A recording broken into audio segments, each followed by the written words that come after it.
Mire, quiero compartir una porción conocida y quiero descubrirla un poquito con usted. Colosenses capítulo 2. Colosenses capítulo 2. Colosenses capítulo 2, si es tan amable. Vamos a leer solamente el 14 y el 15. Colosenses 2, 14 y 15. Si no tiene Biblia y lo quiere leer al frente, está bien. Ahí está la porción, Colosenses 2, del 14 al 15. Dice la Escritura: anulando el acta de decretos que había contra nosotros, que nos era contraria, quitándola de en medio y clavándola en la cruz. Y despojando, todo el mundo diga despojando, a los principados y a las potestades, los exhibió públicamente, triunfando sobre ellos en la cruz. Hermanos, estas son palabras del apóstol Pablo. Pablo es quien escribe esta carta, y Pablo dice que cuando Jesús fue a la cruz, el Señor en la cruz anuló el acta de decretos que estaba en nuestra contra, y dice que Él despojó a todo principado y toda potestad. Pero ¿quién escribió esto? Todo el mundo. ¿Quién lo escribió? Pablo. Ok, ahora quiero que piense un momentito en esto. Pablo describe lo que pasó en la cruz, pero Pablo no vio la cruz. Pablo no fue salvo cuando la cruz. Ahí estaba Santiago en la cruz, ahí estaba Pedro, ahí estaba Juan, ahí estaban muchos discípulos, ahí estaban pendientes de lo que estaba pasando. Pero Pablo no estaba, porque Pablo no conoció a Jesús en su tiempo del ministerio. A Pablo no le tocó la muerte de Jesús en la cruz. De hecho, que Pablo conoce a Jesús algunos meses después de la resurrección. Meses después de la resurrección, Pablo va camino a Damasco, dice la Biblia. Pablo iba a perseguir cristianos para matarlos. Pablo era un perseguidor de cristianos, y cuando iba a Damasco, no a darle saludo a los hermanos, sino que iba a cortarle la cabeza, se le aparece una manifestación de Jesús, una gloria que dice la Biblia que lo derriba de donde él venía montado. No sabemos si camello, no sabemos si caballo. Lo derriba y se encuentra con Jesús, y entonces Jesús le dice: Pablo, Pablo, o Saulo, Saulo, ¿por qué me persigues? Saulo tiene un encuentro con Jesús, y lo primero que le sale de la boca es: ¿qué quieres que haga por ti, Señor? ¿Qué quieres que haga por ti? Y entonces dice la Biblia que Pablo se fue 3 años al desierto. No sabemos qué pasó con él 3 años. 3 años que la Biblia no registra qué ocurrió con el apóstol. Lo único que sabemos es: se fue al desierto y allá estuvo recibiendo una revelación completa y perfecta de lo que el Señor tenía como planes. Y una vez que Pablo recibe esa revelación, Pablo lo deja escrito en cartas. Después de haber desaparecido por 3 años, Pablo regresa, pero no regresa a predicar. Regresa a trabajar 14 años, y después de 14 años de preparación, entonces el Señor lo levanta como el gran apóstol Pablo que lo conocemos. Ahora, déjele explico algo para los que tienen poco tiempo en el Evangelio. Cuando uno abre el Nuevo Testamento, como lo tenemos escrito, el primer libro del Nuevo Testamento es Mateo. Pero tanto el Nuevo Testamento como el Antiguo no están escritos, o no están acomodados, precisamente en orden. El primer libro que se escribió del Nuevo Testamento no es Mateo, es Gálatas. Gálatas es el primer libro del Nuevo Testamento, y Gálatas lo escribe Pablo. Y Gálatas dice una frase poderosa. Gálatas dice: este evangelio, dice Pablo, este evangelio no lo recibí de boca de ningún hombre. Este evangelio yo lo recibí directamente de Jesús. Pablo está diciendo: a mí nadie me predicó. A mí el que me predicó y a mí el que me habló fue directamente Jesús. Y luego Pablo nos explica: yo fui al cielo, fui al tercer cielo, dice. No sé si fui en el espíritu, no sé si fui en el cuerpo, dice, pero cuando fui al cielo y estuve delante del Señor, se me explicaron cosas y se me dijeron cosas que no estoy permitido hablar, que no estoy permitido escribir. ¿Qué fue lo que vio Pablo? Pablo recibió toda la verdad del evangelio cuando estuvo delante del trono del Señor. Y Pablo lo dice así. Pablo dice: cuando fui levantado en el espíritu delante del trono, se me mostró el misterio de las edades. ¿Qué significa eso? A Pablo se le mostró el misterio de la eternidad, cómo funcionaba la eternidad y cómo funcionaba el reino de los cielos. Ahora, Pablo escribe en Colosenses, la porción que leímos, que era lo que estaba pasando en la cruz. Pero Pablo no lo vio. ¿Quién se lo explicó? ¿Quién se lo tuvo que haber explicado? En la cruz, si usted ve la película o simplemente lo lee en la Biblia como una mera lectura histórica, usted pensará que lo que pasó en la cruz no era más que un hombre agonizante con sus manos y su costado traspasado, y era un hombre en agonía. No, no, lo que estaba pasando en la cruz va más allá de un cuerpo agonizante. Lo que estaba pasando en la cruz algo espiritual, y eso es lo que Pablo nos empieza a explicar. ¿Qué fue lo que? Es como que, mire, para ponerle el cuadro, es como que Jesús agarró a Pablo y le dijo: Pablo, siéntate ahí, te voy a explicar lo que espiritualmente estaba pasando cuando yo estaba en la cruz. Ahora, ¿cuántos quieren saber lo que Jesús le explicó a Pablo? ¿Verdad que está interesante saber qué? Ok, y entonces, por alguna razón, Pablo escribe, y Pablo no lo inventa. Esto a Pablo no se le ocurrió. Esta es una revelación que tuvo Pablo, y Jesús le dijo a Pablo: yo tomé el acta de decretos que estaba en contra de ustedes y la quité del medio y la clavé en la cruz del Calvario. Diga conmigo: acta de decretos. Fuerte, acta de decretos. ¿A poco no se oye poderosa esa palabra? ¿A poco? Porque luego acta de decretos se oye como una palabra bien teológica. Y no, acta de decretos no es una palabra ni espiritual, ni es una palabra teológica, ni tiene nada que ver con andar decretando nada. No, el acta de decretos, aunque se oye muy espiritual y poderosa, es una palabra bien natural y bien humana. ¿Sabe cómo sabemos nosotros qué es un acta de decretos? Por la arqueología. La arqueología nos enseñó que era un acta de decretos. Conforme hicieron excavaciones en Tierra Santa, conforme se fue excavando en Israel, se encontró en algunas casas, en algunas partes, en algunos lugares, algunos documentos, y estos documentos decían acta de decretos. ¿Qué es un acta de decretos? Son certificados de deuda.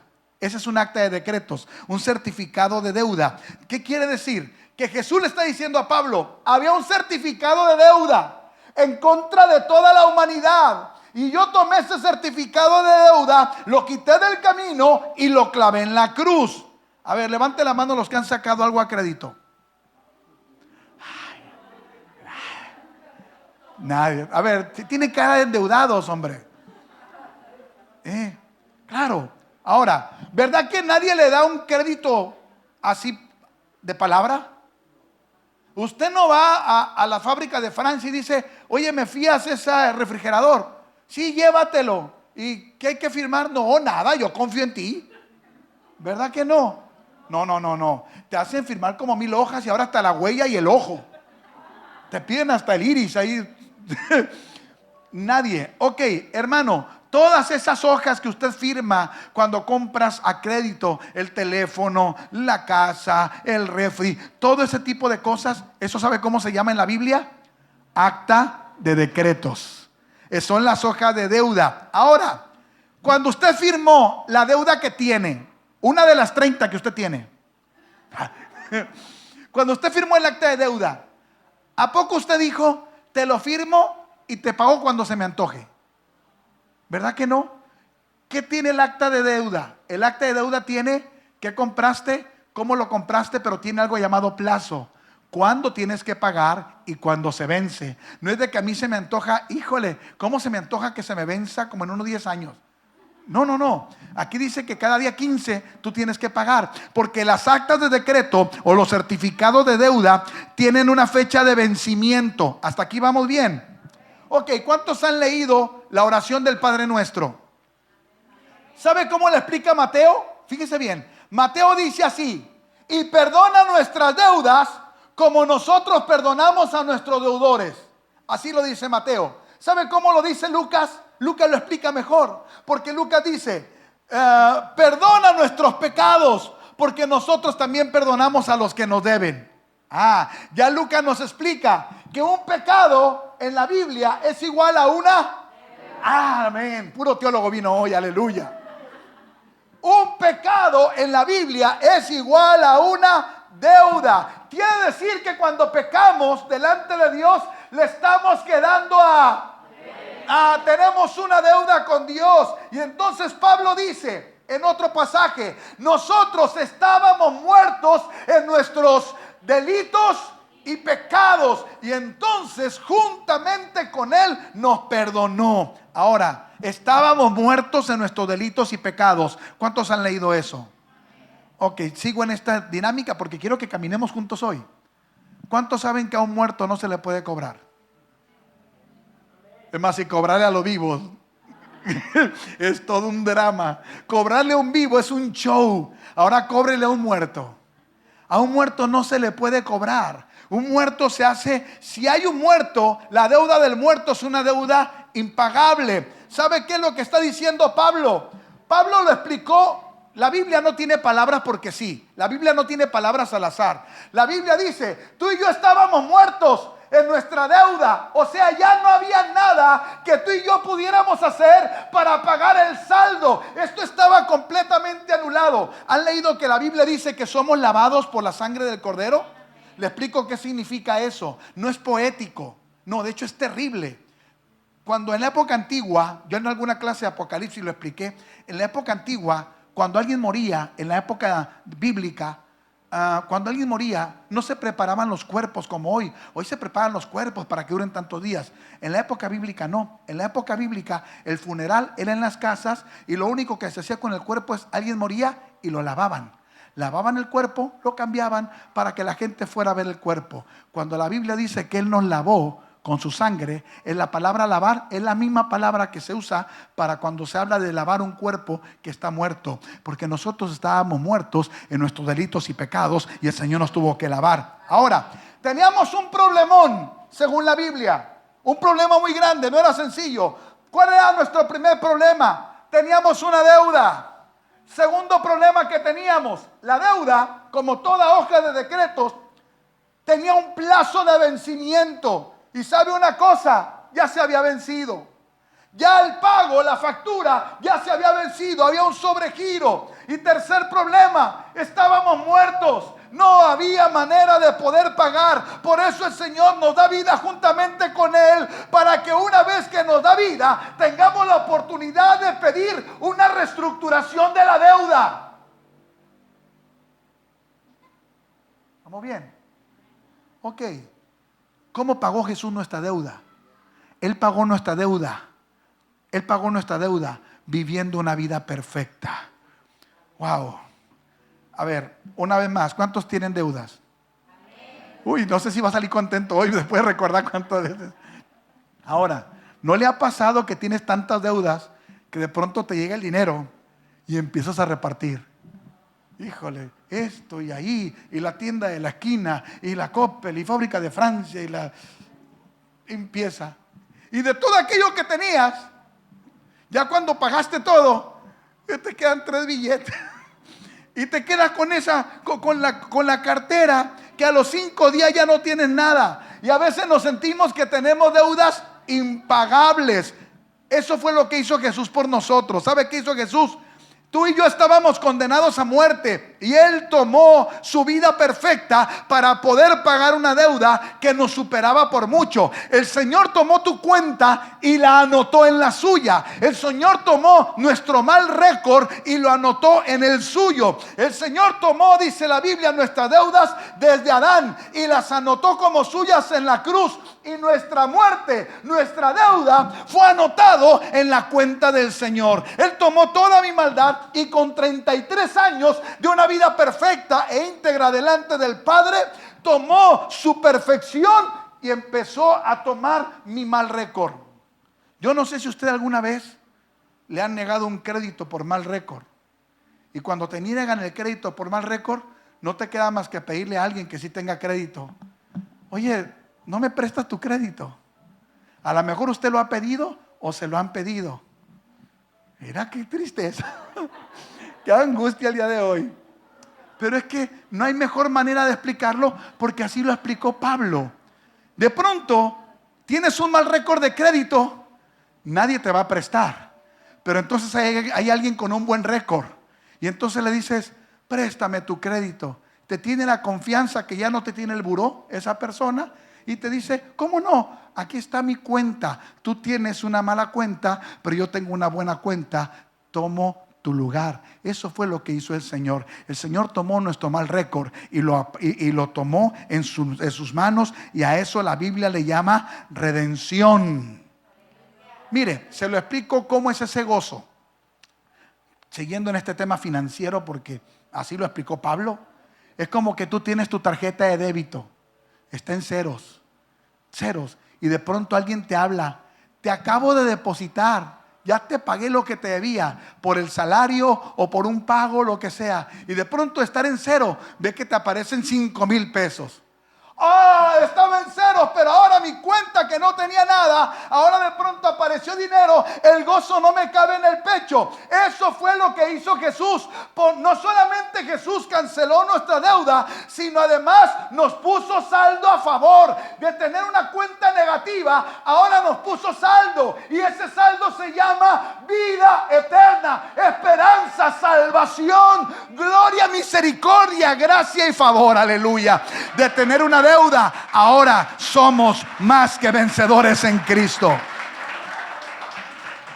Debíamos, salíamos debiendo, y el Señor puso el pago. Y Pablo dice que Jesús en la cruz no solamente pagó la deuda, no solamente pagó el mal récord, no solamente canceló, sino dice: y despojando a todo principado y a toda potestad. ¿Sabe qué significa la palabra despojar en el original? La palabra despojar es como que a usted le da frío, se pone una chaqueta, se pone una chamarra, la pone encima, pero cuando llegas a tu casa, hace más calorcito en tu casa, está más cerradita, y entonces la chaqueta te la quitas. Te quitas lo que traes encima. Esa es la palabra que usa la Biblia para despojar. Quitarte lo que traes encima. Quiere decir que cuando Jesús estuvo en la cruz, todos los principados, todas las potestades, todos los espíritus inmundos estaban sobre él. No estaba endemoniado Jesús, no es que estaba poseído, no, porque estaban sobre él. Porque dice la Biblia que tu pecado y el mío, tu maldad y la mía, habían pasado a la cuenta del Señor. Todos los espíritus que hoy atacan al ser humano, de depresión, de ansiedad, de muerte, de dolor, de angustia, todos esos estaban sobre el Señor en la cruz del Calvario. Pero dice la Escritura que cuando Jesús estuvo en la cruz, él dijo: yo me los quité de encima para podértelos quitar a ti, porque esa era la carga o el llamado que el Señor estaba atendiendo en la cruz. No solamente canceló mi deuda, sino además quitó la opresión de todo espíritu que antes a nosotros nos venía a atacar. Cuando Jesús murió en la cruz, nos compró vida eterna, pero nos compró libertad. ¿Cuántos dicen amén? Finalmente, la última palabra que Jesús da en la cruz del Calvario es: todo está. Todo está. Y una vez más, la palabra consumado parece una palabra muy espiritual, y más porque salió de los labios de Jesús, pero no es una palabra espiritual. La palabra consumado, ¿cómo sabemos lo que significa la palabra consumado? No es ni espiritual ni es teológica como el acta de decretos. Otra vez hay que ir a la arqueología, porque la arqueología nos enseñó qué significa esa palabra de todo está consumado o consumado es. Así como encontraron en las casas notas que decían acta de decretos, que eran papeles de deuda, encontraron también en las casas, encontraron también en algunas propiedades otras notas que decían consumado es. ¿Qué significa eso? Cuando usted compra algo y usted lo paga, ¿qué le dan? Un ticket o una factura, y ese tiene un sellito que dice pagado. Ok, eso no se inventó ahorita, eso viene desde la época bíblica. Cuando usted compraba algo en la época bíblica, le entregaban una notita que decía consumado, que decía pagado, no debes nada. Cuando Jesús habla con Pablo, Jesús se lo explica a Pablo de una manera tan sencilla. Le dice: Pablo, el ser humano me debía, la deuda era impagable desde el tiempo de Adán acá, tan impagable que el sacrificio de animales que se hacía año con año ya no era suficiente, ya la sangre de los machos cabríos no era suficiente, la deuda se había vencido, el plazo estaba rebasado, estaban muertos, y entonces yo tomé tu lugar, pagué la deuda, pero no solo pagué la deuda, quité a todo principado, a toda potestad, toda opresión, para que nunca más estés atado por el diablo y que tengas la seguridad que nunca más tendrás deuda, porque todo está pagado en la cruz del Calvario. Aleluya. Él tomó el lugar para que todo fuera saldado. No hay más deuda.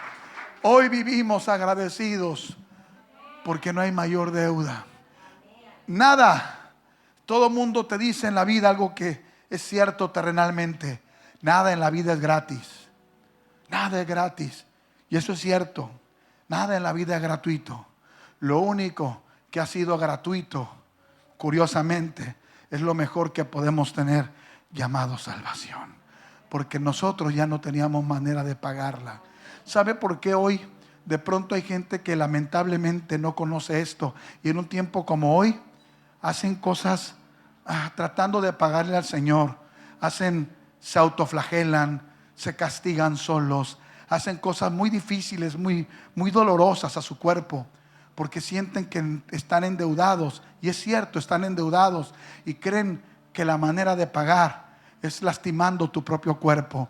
No hay manera, eso no jamás pagaría nada. Al contrario, la Biblia dice que Él ya pagó. Él ya pagó el precio. Él ya pagó el castigo. Dice la Biblia, el castigo de nuestra paz fue sobre Él. Él fue como cordero llevado al matadero y no abrió su boca. Y ahora por su llaga fuimos nosotros curados. ¿Cuántos dicen amén a eso? ¡Aleluya! ¿Por qué venimos a la casa del Señor en días que ni nos corresponde, día de culto? ¿Por qué venimos incluso cada domingo? ¿Por qué buscamos adorarle? Porque entendimos que no le podíamos pagar. Entendimos que éramos deudores, pero ahora entendimos que Él pagó y nos dio vida junto con Él. Y ahora caminamos por la vida despojados, libres de toda opresión del infierno. Y podemos decirle a toda la gente: mi deuda está pagada. ¿Cómo? ¿Y cómo le hiciste? Mi récord está limpio. Pero ¿cómo le hiciste? Yo no hice nada. Él tomó mi lugar en la cruz del Calvario. Jamás podríamos haber conocido tal amor. Para la gente esto es incoherente. ¿Cómo que no hay nada que hacer para entrar al cielo? No hay nada, Él ya lo pagó todo. Él murió en la cruz y yo solamente lo reconozco. Y no estamos acostumbrados a eso. Mire, termino con esto. Hay gente a la que tú le regalas algo y está tan bloqueada a querer recibir, que cuando tú le regalas algo, inmediatamente te regresa algo. Ay, no es necesario que me den nada. Yo te lo regalé de corazón. No, pero es que se sienten inmerecedores de un favor. Se sienten inmerecedores de un regalo. Por eso hay gente que no acepta que la salvación sale tan barata, humanamente hablando, como gratis, pero sale tan cara como la sangre del Cordero en la cruz del Calvario. Yo no tengo que pagar nada porque Él pagó todo. Simplemente reconocer el hermoso sacrificio y mi deuda fue totalmente pagada y cancelada.